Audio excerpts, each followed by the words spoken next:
Okay, well, good evening, everybody. Thanks for joining us for another virtual event tonight. And we're delighted to have Steve Barry with us. He's going to be talking about the brand new Cotton Malone novel, The Medici Return. And we haven't quite received our signed books yet, but they'll be here any moment. And we don't have that many left, but I'll put a buy link if you'd like to grab one of the remaining copies. And don't be afraid to ask questions too. Go ahead and put them in the chat field, and Barbara will bring me on screen towards the end of the hour, and I'd be happy to ask any of your questions. So Barbara, over to you. Thank you very much. Hi, Steve. Hello. Congratulations on publication day once again. Thank you. The 19th Cotton Malone. That's right. So I'm going to drink a toast to you. Notice the beautiful color of my wine. Mm-hmm. Mm. Matching the book cover. A So Tuscan wine, I trust. actually it's Provence. No, Okay, all right. it's South African. It's from, Oh, okay. Franken, I don't remember how they pronounce it, Frankenschoss or whatever it is. But anyway, it's a gorgeous color. And I thought it matched your book. So Yes, I haven't had a brown cover. I don't think I've ever had a brown cover. It's my first one. Well, I'm gonna sort of refute that because today I was rooting around in some boxes where I had saved some real treasures, and I found Steve and I were together for his very first book. He came to the Poison Pen, and look what I found. Whoa, you found the I advanced found my, reader's copy of the Amber Rune. that's right. That And thing's worth a little bit of money too. it probably is, but look, they kind of go together. Kind of go together. Yeah, we had a little bit of a orangey yellowy tone, and then the eventual color was more yellow. You That mean had in the a final picture book? on it, had everything on it. But I only have one or two of those myself of those. Well, I tell you what, next time I see you, I'm going to get you to autograph it, and then it will be absolutely wonderful. This was 2003, the copyright. So I you've really, remember we were there in your store, and it was just like me and you and three other people. well, but we sold a ton of books, if you recall. Yeah, So we it did get was. folks to buy them. It was one of the very first events I ever did. Mhm. Well, Mhm. here we are about to do this one. I'm really excited about it. I was telling Steve I put on my velvet, sort of Renaissance-y thing. And I do recommend if any of you are really interested in the Medici and Renaissance Florence, if I were British, that you watch Ken Burns' documentary on PBS called Leonardo da Vinci, because Da Vinci spent a lot of time in Florence, and there's some beautiful shots of the city as it is today. Have you had a chance to watch it, Steve? I'm going to watch it though. I've been gone for the last 3 weeks, but I am gonna watch that because that's a subject that interests me. Mm. I will say, excuse me, say this. It's 4 hours long, and the first 2 hours are great. And the second 2 hours you could probably give a pass to. Mhm. But I do love the photography and the drawings that they did. The other book I could recommend to you if you get interested in the Vatican intrigue in this book is Robert Harris's book, Paperback, or just Conclave. Conclave. Mhm. Yeah, and it's a film at the moment. It came out a few years ago. And you know who else wrote about some Vatican intrigue? I think Daniel Silva in one of his books. He was in Rome, and Gabriel was involved in some sort of. So there's always been a certain sort of what, cabal feeling to the College of Cardinals. Yeah, it's something that's interesting. I've dealt with it in several books. I've had Malta Exchange, a Third Secret. I've it's a subject that interests me, and in this book we touch on it a little bit too. It's on the periphery here, but it's still relevant to what happens to what Cotton has to unravel. Well, if the Pope weren't toying with retiring, then some of the aspects of the book wouldn't come into play. And you know your history better than I do about all this. Before the last Pope, did popes actually retire? I thought they Yeah, were like, did they? I thought they kind of one died pope in office. one pope quit in the Middle Ages is the first one to ever do it, and then Benedict became the next one to do it.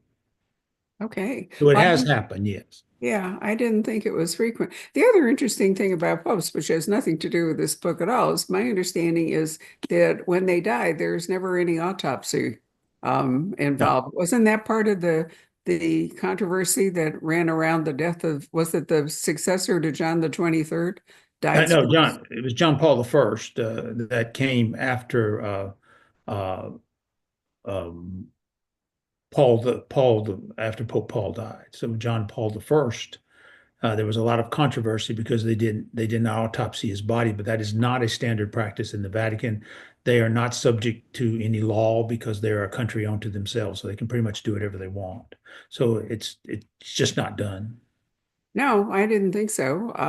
Well, anyway, the other thing that's really interesting in this book is Italian politics, which have always been exciting, controversial, lots of characters striving for. So why don't you give us your sort of basic setup for the book? Because it's really fascinating. Well, Cotton is drawn in to he's doing what he normally does. He's doing a favor.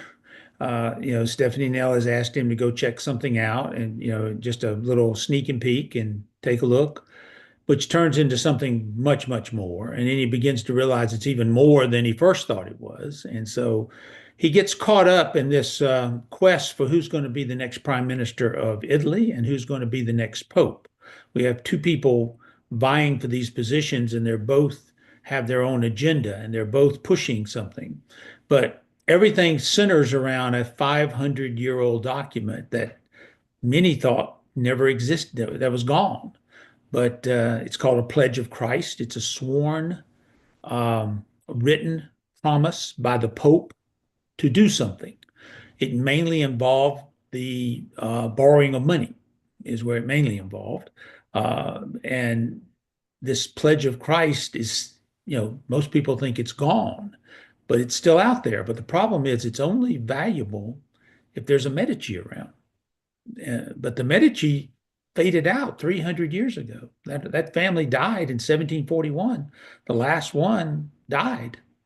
So there are no Medici, or are they? So that's hence the title, The Medici Return. So it all turns on whether there's a Medici still out there. So Cotton gets caught up in this quest for the document and for the last Medici, which I would have loved to have titled the book The Last Medici, but I already have a book with the last, The Last Kingdom. I have that. So Right. I couldn't use that title. Now, I was really enthralled by that. I had no, and not only did the last Medici die in the 18th century, but the last Medici was a woman. Yes, she towards the end of the Medici were around from around 1200 to 1741. There were two branches of the family, royal and non-royal. So the non-royal is not what we're really dealing with. The Right. royal side's what we're dealing with.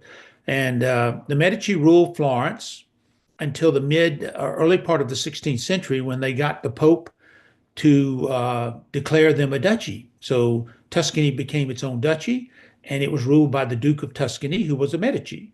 And from around 1600 to 1741, the Medici ruled Tuscany, where before they simply controlled it. They were politically controlled it. And towards the end, the family didn't have any heirs. They just didn't have any children. There were no children there. There were two sons and a daughter of the children of the last Duke of Tuscany, the third to last Duke of Tuscany. His one son died. His other son became Duke, but despised his wife and had no children by her. And the third one, the daughter, never had any children either. So when she died in 1741, the royal line of the Medici ended. But I came up with a way to maybe keep it going. I think it's so interesting. I often think this about Charles II. If you think that the primary duty, or one of the primary duties of a ruler, is to have an heir, to ensure a successor, Charles II never divorced his clearly sterile wife, Catherine of Braganza, because he had illegitimate children all over. So it obviously wasn't him. And instead left England to his brother, who was never going to be a successful king and caused all kinds of problems. And I was thinking about the second son. You could get a divorce even in those days if you didn't have children, as I understand it. So Yeah, even but if you it didn't wasn't like, for lack of trying for them having children. They actually did try. They just never was successful at having it. And it just it just didn't happen. The family just did not procreate. As it got to the end, it got narrower and narrower and narrower and narrower till there were none left. And Wow. they basically just went extinct. Like the woolly mammoth or Yeah. whatever it might be. So the Renaissance also, the Renaissance Medici, they produced at least one pope, if I recall, right? Three popes. Three Okay. popes. Three And they were popes great. came out of the Medici family, um, and they were bankers to the Vatican. They were bankers to Europe. They were the wealthiest family in all of Europe. They were the most politically connected because they would take their daughters and marry them off into royalty all over Europe. They had their hands into everything. They were extremely good at what they did. They were very, very good at what they did. They created the dual entry ledger system that's still in use today. Uh, their banking practices, they started these practices. They were the forerunners of what we use today. Um, Eventually, the bank went bankrupt. Eventually, it finally bankrupted out. It didn't have any regulation, so they were not very collateralized. And you loan money a lot to royalty, but loaning money to royalty it comes with a good part because you can say, I've loaned money to the king and I'm the king's banker. But the bad part is they don't pay it back, Right. and they don't have to pay it back. So they get into trouble. And hence why when Julius II wants to borrow money, what the Medici in charge at the time says, I need collateral. I need good collateral. I need ironclad collateral. And I don't really care if I loan this money to you or not. But if you want it, what are you going to give me? And he gives the pledge of Christ. And that's what makes this interesting. Does make it interesting. And then I'm presuming that interest was written into this document. So if Well, you couldn't do interest in those days. That no, was that was anti-Christian. You couldn't do it, but you could put fees. You could ah, put a fee onto something. You could charge user fees, service fees, and it could be based on a percentage. You could do that, but you can't call it interest. It wasn't interest. But the debt now that the Medici loaned to the Pope is worth trillions of dollars, trillions. And of course, the Vatican doesn't have the money. So that's why the race is on to find this document and destroy it before anyone can get their hands on it. well, the Vatican has had its share of financial scandals along with everything else. I remember, what was it? I can't remember how many decades ago. Wasn't there some guy that died in London, Off a bridge. off a He bridge or something? supposedly killed himself. The Vatican Bank was involved in a huge scandal in the 70s. In Right. fact, the Godfather 3, has all that in there. That's where that's coming from. It's from the real life. The Vatican Bank today is not even called the Vatican Bank. They don't even use that term anymore. And it's a very interesting bank because it's not a bank like we think of a bank. It's more of an investment firm. It takes the Vatican's assets and invests it, um, and holds it and makes the assets grow. That's its main job. And in this case, from the best account today, and I explored all this in the Malta Exchange. All this is in the Malta Exchange. The Vatican's probably broke, most likely. They have a lot of real estate, but you can't sell it. I mean, you can't do anything with it. So they're one of the largest landowners on the planet, but they can't monetize that in any way. In fact, the land is a burden because they have to upkeep all those buildings, all those cathedrals, all those churches, all those places all over the world that they own the real estate. They also have to keep those buildings up too. So, by all accounts, the Vatican's probably has some very serious financial problems. They basically, which is kind of ironic with the saying, they rob Peter to pay Paul. And so they just keep money coming in. They just keep turning it over, turning it over. But eventually it may catch up to them. Here, it's going to catch up because you have a pledge of Christ. You have a sworn pledge by the Pope to God that this would be done. It's going to be very hard for them to break that. I mean, very hard for them to break that. That's why they want to find the document and destroy it before anyone can get their hands on it. You mean before anyone can pressure the Pope into doing something that Pope Well, perhaps before the wouldn't do? Medici get it, there's a Medici floating around out there. Remember, in this book, the document's only good if you're a Medici. Right. It doesn't have any effect to anybody else. So they have two problems. They got to find the document and they got to find the Medici. if They there got to is find in a book. fact a Medici, which gives you a chance to, use some modern science to kind of work all that out. It was So, fun. It was yeah, fun. Yeah. no, I can see that you had a good time. So Cotton is never really just going to retire and run his bookshop in Copenhagen, is he? I hope not. I hope not. I hope he keeps going forever. I don't want him to do that. But I will say over the next 3 to 4 books, there's going to be some changes in Cotton's world. I will tell you that. I'm going to change his world up a little bit. So Okay. he's going to get a little bit, some new things are coming his way. Some things that were foreshadowed in the Atlas maneuver. Ah, right. You Okay. know, we foreshadowed in there a possible daughter. He might have a daughter. We don't know the answer to that question yet. And we don't solve it in this book, but we will solve it not next book either, but the book after we will solve it. We will solve it in 2026. We'll find out whether he has a daughter or not. So I'm going to trip up his world a little bit. And, nothing ever can stay the same. Things need to change a little. Absolutely. No, I completely agree. I mean, it's a dynamic world that he's operating in. And by doing historical, you're avoiding much of the modern day chaos Mhm. that we are currently living in. And I Um, don't want to deal with that because it's too dated and too current. And I write my books to escape that stuff, not to be part of it. I hear you. And I Yeah. think that's why people read them Yeah. too. Mhm. On the other hand, there is a sort of, a faint reflection of right-wing Italian politics in Yeah. this Oh, book. there's no question about that. And that's true today over there. It's the political situation in Italy is always volatile, very, very volatile. They've had like 17 prime ministers in the last 25 years.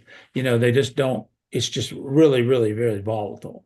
And I wanted to explore that a little bit, the volatility of politics and the church's role in that politics. The church plays a role in that politics. Even though the church says it doesn't, it does. It does. And I thought they were never really going to get rid of Berlusconi, but with any luck, he's now gone. But he's pretty gone. Yeah, he ran afoul of the church as well, and so the church can really sway Italian politics. The priests on the in the local level, they can sway the votes. There's a lot there, and that figures into this plot, very much into this plot. well, Italy, is a conglomeration of former duchies and kingdoms and all the rest of it. So, it's always been sort of a state of ferment as far as I can tell. It's only been a country since 1870. Right. So, it's only been around. And then you had 2 world wars that really disturbed it greatly. And because it was on the wrong side of one of those wars. And so it's never really stabilized down. Then you have organized crime there, which is very strong, has an interest. The church has a strong interest. There's 25 or 30 political parties. Every one of them have different agendas. It's very difficult to govern. Very, very difficult It's place. tough. It's almost a perfect place for a despot to take over. Well, and they're kind of on the forefront of, migration from southern countries coming. I mean, Venice has had a very hard time trying to assimilate. So yeah, there's a lot going on just geographically, the way they are positioned. And we explore that in the novel a little bit. I wanted to go into that. And I really wanted to, the main thing I really want to do was the Palio, the great horse race. I went there in Okay. 2022. I went over there and I spent some time in Tuscany and I went to the Palio. I was actually there. That's a You spectacle. participate? Did you ride a horse? No, no, I didn't get to ride a horse, but I was right. I watched it from a villa, a bedroom in a villa. Right up my room, where we were standing was right above the starting line. I mean, I'm looking 20 feet down at the starting line, and you could hear them talking to each other. That's how close we were to the riders. It was a spectacle, and I had a lady there who knew all about it. And I told her, I want you to stand behind me and don't stop talking. Just tell me exactly what's happening, what's going on, what to look for, because the race is only 90 seconds. It happens fast, very, very fast. But the buildup to it is like 2 days long. It's a Mhm. 2 day buildup for this 90-second burst. It is a horse race like none other in the world. There are rules. There are rules, but by and large, there are no rules. The only rule is you can't interfere with the other rider's reins, which means I can't kick the other rider. I can't slug the other rider. I can't push the other rider. Now, can I bang my horse against his? Absolutely. Can I cut him off? Yeah, I can cut him off. Can I cause him all kinds of distraction and problem? Absolutely. Can I gang up with someone else and do it? Yep, I can do that too. Except there is a second rule. You cannot conspire for someone to win. That's what the rule says. But you can conspire for someone to lose. I'm And not so, sure that's a so valid distinction, yeah, but but it's a big distinction because what happens is the horses are picked at random. You don't bring your own horse to this race. They're picked at random. So you might get a good horse, you might get a bad horse. If you get a bad horse and you're one of the contradas, which is there's 13 of these, 17 of these contradas, which are like neighborhoods, and they each race, only 10 race each time. They gang up. Like two of the contradas will get together and make a deal so that a third contrada that they hate will not win. They do this constantly. Bribery is accepted, payoffs are guaranteed. You can do all of that. There's no betting on this race. You'd be a fool to bet on this race because you have no idea what deals are being made. But it's a spectacle like no other. It's been going on for 500 years, and it's like there were 30,000 people in the middle of the piazza, and they race around them, and another 25 or so, probably 50 to 60,000 people watching this race. And so it's you haven't said where it is and Oh, what's I'm sorry, it's in the Siena. entry, It's in right? Siena, which is about an hour south of Florence, Right? in Tuscany. Siena is a beautiful medieval city, sits up on a hill with a wall around it. And they've raced here, used to be once a year, now they do it twice a year, once in July and once in August. And it's a grand spectacle like no other. There's pageantry leading up. They've got the medieval costumes on. It's quite remarkable. And then the race itself, there are jockeys flying off the horses, horses flying, horses going down, men being trampled. I saw men trampled in there, and they just keep going. They just keep going. It's just 90 seconds of pure bedlam. And so I decided Cotton's going to run that race. So he's in the race. So what's the prize for the winner? He's a 40-year-old, he's 47 years old, and the race I watched, there was a 47-year-old jockey in there. So there actually was one. In fact, he's the winningest jockey in the Palio history. And he had been banned for a couple of years for breaking, he had hit or pushed another jockey off his horse or something. He wasn't, which I remember, you can't do that. Can't do that. He'd been banned a couple of years. He came back this time to race. And that's where I got the idea. I said, well, if he can do it, Cotton can do it. So what's the prize? The prize is the Palio. It's a big silk banner with artwork sketched onto it. They do a different one each year. It's simply pride. The contrada who wins has great pride. We are the winner for that year. They have huge amount of pride. And the contrada, the Palio itself is like sacred to them. They bring it into the cathedral. The archbishop blesses it. I watched it. People are crying as they go up to it. It's a very, very emotional experience for the Sienese. Do you know how it got started? It was started as a response to the disunity in Siena. So they got the contradas together and channeled their energy into the horse race. And Okay. it also bred unity. It also bred unity between them. And Siena is an interesting city. It was taken over by the Medici in the 16th century. They took it over. It was basically just handed to them by the Spanish who had control of that area. The Sienese hate Florence. To this day, they still hate Florence. To this day. I was in a bookstore and I was telling the lady I was going to write a book about the Palio and all that. She was just loved it. She was just great. And then I mentioned I was going to Florence, and she got really sour. Oh dear. You didn't want to hear about that. She said, well, they still have that strain. They still have that hatred there. But Siena never grew and became the cultural center that Florence did, Right. because the Medici held it down basically. But But that turned into a blessing today because now it's a beautiful medieval city sitting up on a hill with no development whatsoever that brings in millions and millions of dollars in visitors every year. So it turned into a blessing eventually, and it looks much different than Florence does. It's not as crowded, it's not as hectic, it's not as commercial as Florence, but a beautiful, beautiful place. I would recommend to anyone watching this, if you get a chance to go to Tuscany, go. If you get a chance to watch the Palio, do it. Sounds wonderful. We've actually signed up for a week in Tuscany. You know where I want to go? I have a lifelong passion for mosaics, and I have never been to Ravenna. I've been to Venice, I've and I've been, been out to the island with the beautiful mosaics in Venice. But I've somehow never made it to Ravenna. I've spent a lot of time in Istanbul and really enjoy that. So the um, one that's in Ravenna are better. They're gorgeous. They're I most think they stunning. must be. Yeah. They're So stunning. we're gonna go to Vienna to Venice and then drive to Ravenna and then end up in Florence for a week.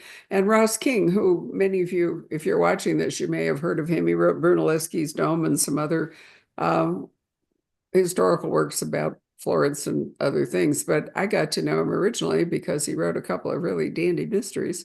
Anyway, Russ is going to be kind of, a group thing, and it'll be great. Good. Last time I was in Florence, I was 15 years old, and I can remember that the thing that they pushed you to do if you were a tourist was to buy gloves. The glove industry in Florence was Hmm. still a really big thing, handmade, beautiful leather gloves. And I think I still have two pair that I bought when I was just a kid there. Um, Florence is a beautiful city. I really enjoy. I've been there now twice, and it's just gorgeous city. It has, and I incorporated as much of it into the novel as I could. The Medici Chapel, the Medici yep, Crypt, uh, the restaurants, the hotels, the streets. I tried to put as much in there as I possibly could. The palace, the Pitti Palace, is in there. The painting that is part of the novel is hanging in the Pitti Palace. We found it. We went searching for this painting and stumbled across and found it finally. wonderful. But Mm. you're also inevitably, if this has got something to do with the Vatican, you are in Rome and the Vatican We for. have some of that going on there too, because there's a lot happening there as to is what this particular Cardinal Escalani, who's the Secretary of State, he's up to no good, and he's trying to force an issue, and he runs afoul of Cotton Malone, so he's got to deal with Cotton. Well, it's not just Cotton. There's Cardinal Jason Richter. And Richter Yeah, is another cardinal who has been kind of tapped as the patsy. They want him to take the blame for everything, but he doesn't, and he enlists Cotton's help, and he gets Cotton's help, and together they begin to solve this mystery. Cardinal Richter is named after my neighbor, about three doors down, and yeah, the Richters. They own the company called Lug. It's a handbags and bags that they sell all over the world. He's there, and Sergio Ascalani is a lovely gentleman who lives in New Zealand. I just saw him last week. well, wow, it's amazing how global all of this has become. Mhm. Right. So, Cotton, all of your books are Eurocentric. Have you thought, since you love New Zealand, does Cotton have any chance of heading to the other Abs- hemisphere? Absolutely, absolutely. In fact, while I was there, I got an idea for a novel. So Excellent. I think Cotton will head down. I've been wanting to send him down that way, and I think I have a story now that I can send him down. Yes, it came to me about halfway during. I was just there for 2 weeks. It came to me while I was there, and I think there's a novel there. Yes. I am so delighted to hear that. It's such a beautiful country, and indeed, there are many things that I think you could have a wonderful time. Oh, it's a lot of fun. The challenges with New Zealand are the Maori people who were there, the indigenous people, had no written language, had no metal, didn't even have the wheel. Everything was passed down orally. Right. Gold, gold and silver and all that stuff meant nothing to them, meant absolutely nothing to them. So I had to find a so what that made sense, and I finally came up with one that I think I can make it work. Well, it's that beautiful green stone. That was actually Oh, their. that's beautiful. I have some of that stuff. Yeah, it was gorgeous Oh, stone that they I have down know, there. we're not supposed to lift it as tourists, but I stumbled over a little of it in a riverbed. Yeah, just a little tiny bit. I still feel guilty, but I still treasure it because it is The Yeah, you Maui. can come across it. I never found there's fake stone and real stone. And I saw a lot of the fake stone in the rivers, but I didn't find any of the real stuff, which is where you find it is down there in the rivers. I did see a piece though that was about this big. It was huge. It's about 2 feet long, about a foot wide. Biggest piece I've ever seen. Yeah, I did see that in one of the in the shops. One of the shops had it. Yeah, had that piece. And I loved that stone will actually, figure into it a little bit too. But I finally came up with a story. I think I can make it work. I think I I'm can so make it an issue. excited to hear that. That's absolutely great news. Probably be around 2028, maybe. Okay, well, Which sounds a long way away, but I would actually start writing that book in about 2 years. I'll try to stick around that long. We'll see how it goes. So tell me about the Ninth Man, the Red Star Falling. Are you going to be continuing working Yeah, in? there'll be one more Luke. One more Luke Daniels book is coming. We're working on that now. It's being put together. I'm not exactly sure of publication of that. It probably will be in 2027. Oh, Most, okay. most of it. So, right, because I know when we talked last, you were really looking forward to. Instead of doing two next year, I may do one instead of do it that way. So we're still looking at the scheduling on that. It's an interesting book. This is going to be a fun one because it's going to deal with Disney.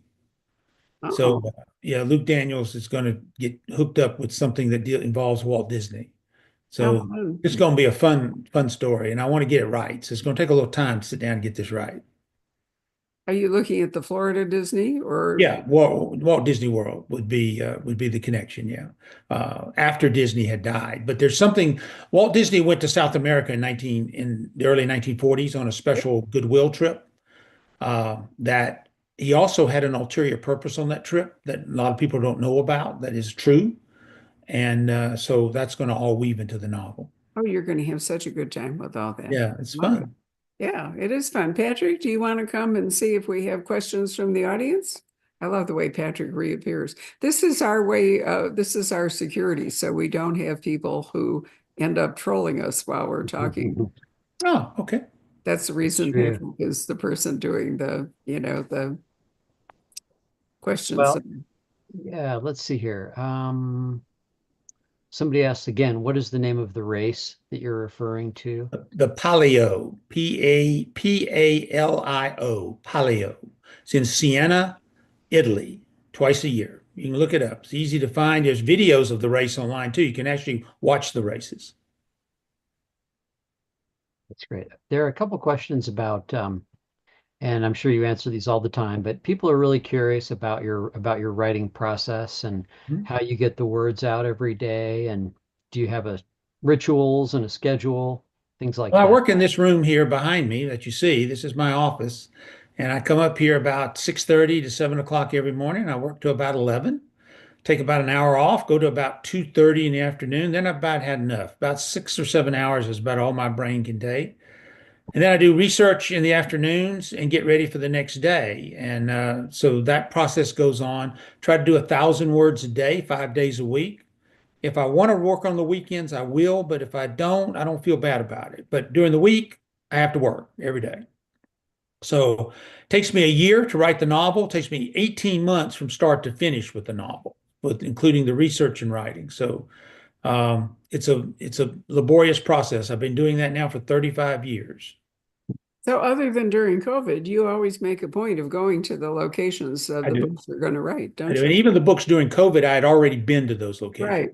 which helped. So the only book I wrote there were two. One, Emperor's Tomb, I did not get to go to China, but a friend of mine did at the time and took a lot of pictures and and kept his eyes open. He was kind of my eyes and ears over there. And then the Charlemagne Pursuit, I didn't get to go to Antarctica, but I'm going to make it to Antarctica, I think, in a couple of years from now. I'm going to go.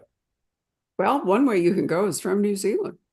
There's that way. I'm going to go down from South America, I think, in 2027.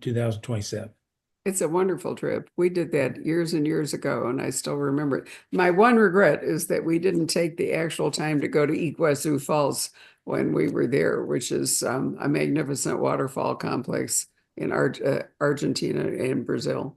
Yeah, I'd like to see Argentina, Chile, that area down in there, and then I want to go down to Antarctica. They now have planes that will fly you there. They do They, now. When we went, there were no planes and no people were allowed to land. So we were, they in Zodiacs cruising around and all, but that you was, can you can avoid the Drake Passage now.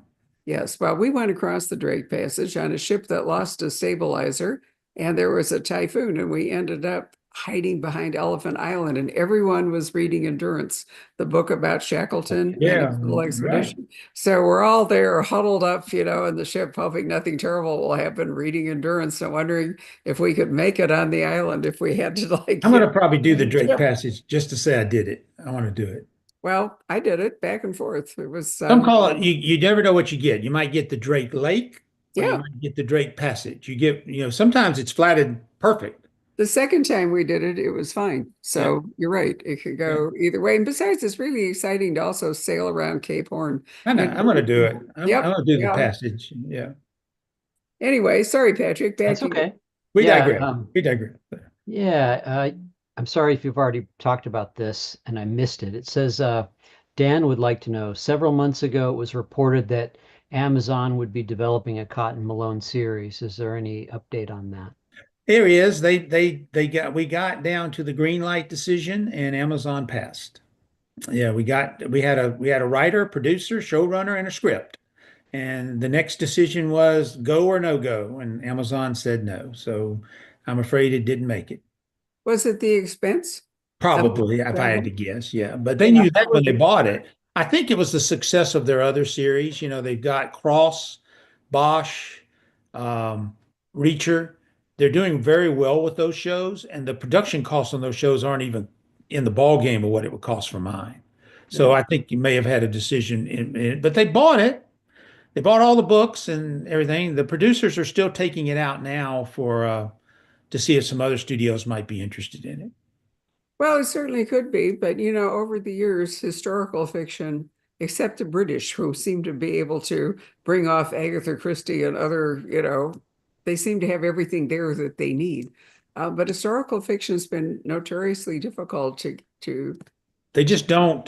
There's nothing like what I write on any streaming service. No, there It sure doesn't. It isn't. doesn't exist on any streaming service, and I think that's what drew Amazon to it. And we got down to the very end. I mean, we're at the. It's now go or no go. That's all it is. And they said no. So, it's the furthest I've ever gotten. So who knows? It may happen again. You never It know. may come back. I know that Bosch, is going off the air, and also they are clearing the way for some new things. Yeah, and I'm sure they have things take its place that don't cost near as much to make as one mine. Because mine, you Well, got to go to the places. don't forget that they spent an absolute fortune on their Lord of the Rings, their Tolkien thing. Oh yeah, And yeah. I don't think it did all that well, but it was incredibly expensive. And so they may have just had a big hit They to their just pocket. we got we got close. I will say, closest we've ever come. Was there Well, a tentative name for the show? Yeah, What it was was been called Malone. Malone? Malone. Yeah, it may have even been called Cotton Malone and the Alexandria Link because that was the book they were developing was the Alexandria see. Link, and that's what I was lobbying. You should call it Cotton Malone and the Alexandria Link. So it has that Indiana Jones feel, Right, but it exactly. also explains more of what it's about. I kind of like that, but we never quite there. The script titled it Malone is what the Interesting. script called it. So, Well, they've had success with Bosch, so maybe they decided that the one word title, I mean, was, I didn't mind. You had, Cotton Malone or Malone, that'd be fine. Either well, one would have been fine. keep writing, and I suspect it'll come around again. We'll see. We'll see. They have an option till August, and then it comes back to me. Here's an interesting question. David asks, have you ever started a plot only to see it come out from another author? Not No. stolen, just coincidence. No, I mean I've never seen that. No, but I have written something, and then like another author has written something in the same thing. Jim Rollins and I do that all the time. I'll write something, then a couple years later he'll do it, and I'll do it. We do the reverse, and neither one of us talk to one another. We don't tell each other what we're writing. It just completely happens. I did. Recently I did Ivan the Terrible's library, Lost Library, and Yeah, sure enough, Jim's book Archangel came out, and he had no clue I was writing that, and I had no clue he was writing what he was writing. It just happens sometimes. it sure does. I mean, I've noticed it more and more that, I mean, right at the moment, there must be 4 or 5 books coming out, all having to do with remote islands where people, it's that sort of Agatha Christie and then there were none thing. But, there are more remote islands around Scotland than actually exist right now in fiction. Yeah, it's fun to see how different writers deal with a Yeah, trope in different ways. that's right. Because Jim and I dealt with the library of there in totally different ways, Mhm. completely different. So it is kind of fun to see how each writer takes that and uses it. It is indeed. There's a question about will Katerina Witt be in Cotton's future?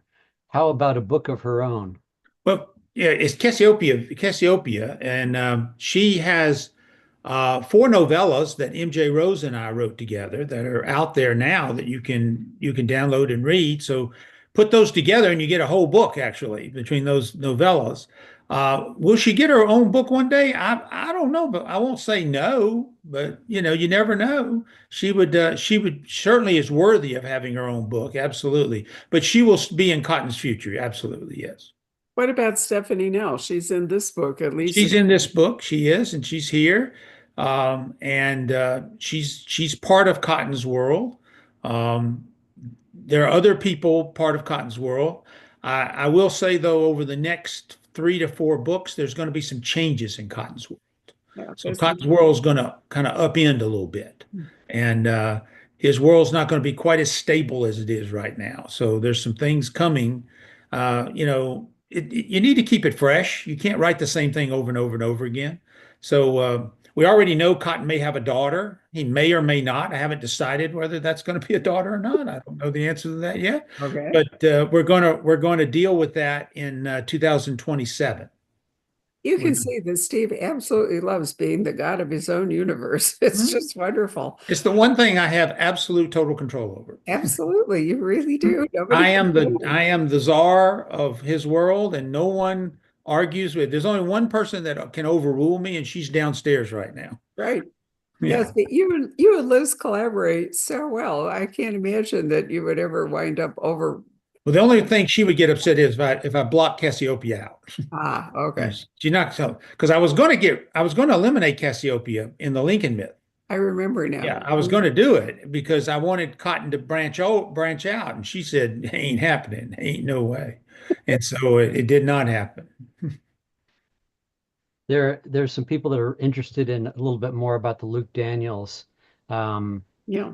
book 3 with Walt Disney that you mentioned. Hmm? Um, do you have any specifics on when that might be released? Is it Right 2026? now, I would say February of 27, if I had to guess.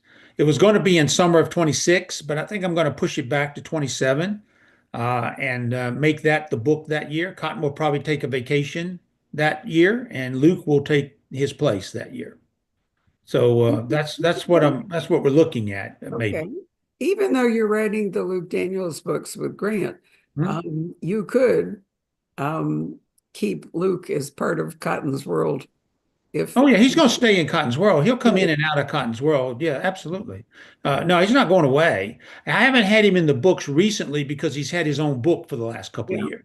So exactly. I didn't have him in there, but he'll definitely come back into Cotton's universe. Absolutely. How are you aging Cotton? This always comes up if you have an action hero. He's not aged at all. I haven't Exactly. aged him in 12 years, 12, 13 years maybe. I stopped aging him. Clive Cussler taught me that. Right. He and I had a talk one day on that, and he told me, he just said, I just stopped aging dirt bit. And that's what I did with Cotton. It just stands still. Time is standing still in his universe. He's staring down 50, and he will continue to stare down 50. Right. So I love that. So you don't need to bring Luke along as a replacement for Cotton. No, He no. could Luke just is be a Luke is learning, and he's learning things, but he's right. still got a lot more to learn. Okay. So somebody says, okay, well, how about 2026? What What's that book That's going to going to be? be a fun book. I went to Sweden last year and did the research on that book. It's called The Devil's Bible. It Ooh, deals with the largest medieval manuscript in the world that is in the library in Stockholm. It was taken by the Swedes when they invaded Bohemia in the 17th century, and it has been held by the Swedes as war booty ever since. And it's the Codex Gigas, is what it's called, which means large book. It's about 3 foot by 2 foot, weighs about 165 pounds. That shows you how big it is. It's huge. You can go online. There's a website online that has all of the pages from the Bible in high resolution, so you can actually see them. What gives it its name is on folio 290. There's a drawing of Satan. A very unusual drawing of Satan takes up an entire page inside this book. It's the only medieval manuscript that we know of that has such a drawing inside it. So Cotton's going to get caught up in the Devil's Bible. That'll be releasing in February of 26. that's a great title. Right. Yeah. I also think it's good that you're reminding people that, if you've ever sailed around the Baltic, it's so interesting to see how the power shifted among Sweden, Norway, occasionally Finland, Russia.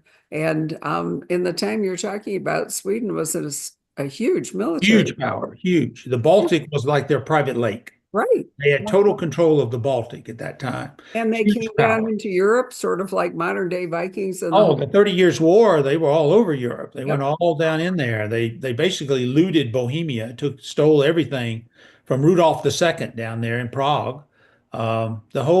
It's going to be, it's a good story. I'm almost done writing it. I'll be done writing it very shortly, and it'll be, like I said, it'll come out in February of next year. Wonderful. Oh, that's really good news for all of you watching this. You have something to look forward to already. Are there any other questions? Is Yeah. Stefania watching us? We have a No, regular viewer who lives in Italy, Steve, it's too and bad she's stays up not. way too late to watch our programs. Yeah. Wow, No, yeah, it's like 2 in the morning there. Yep. probably, yeah.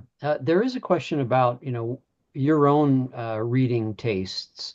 Do you read a lot in your own genre, or what do Not you really. enjoy reading?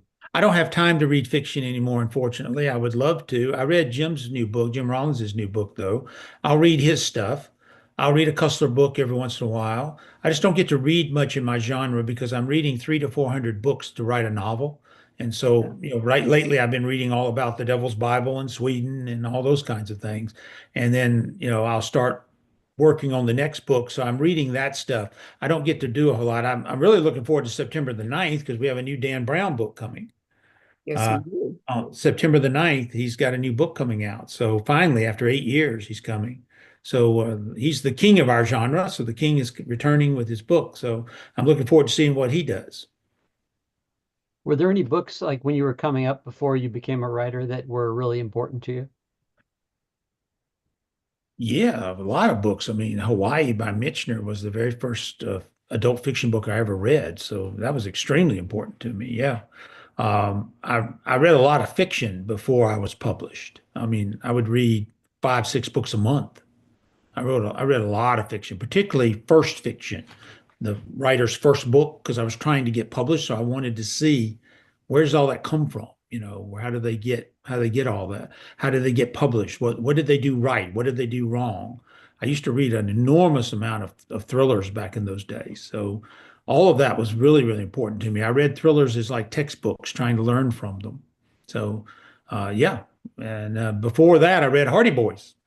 I love Hardy Boys. Yeah, my favorite missioner is always going to be The Source. I thought The Source was an Great book. absolutely miraculous book. Great book. I Yeah. actually got to go to Pennsylvania earlier this year and went to the Michener Museum Did and got you? to, and got to see some of his personal effects that they have on display there, which was kind of cool. Very cool. Absolutely. That's about it for questions. Alrighty. Yeah, Well, then I will remind you that Steve has kindly signed. Whoop, I'm going to hold up the Amber Room. I'm so happy I found my arc of the Amber Room. I I didn't like even know that. I yeah. had it. All right. Actually, Barbara, before we do that, there is one that just came in, Oh, okay. which is what is Steve Barry's favorite book that he wrote? Oh, no, I love all my children equally. I do, I really do.